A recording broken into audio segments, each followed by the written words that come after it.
Hey guys, and welcome back to this channel. In this video, I'll be showing you guys how you can tend to your friend's friendship pot. As you can see, my friend already tended to mine.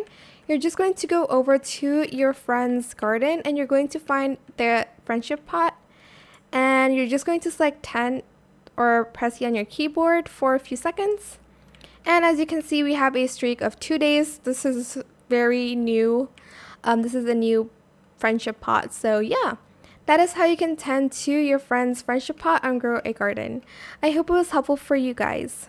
Don't forget to like, comment, share, and also subscribe to this channel if you haven't done that already.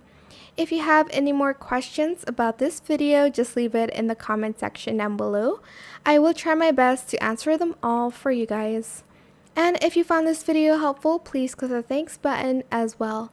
That is it. Don't forget to tend to your friendship pot every day. Thank you so much for watching. Bye.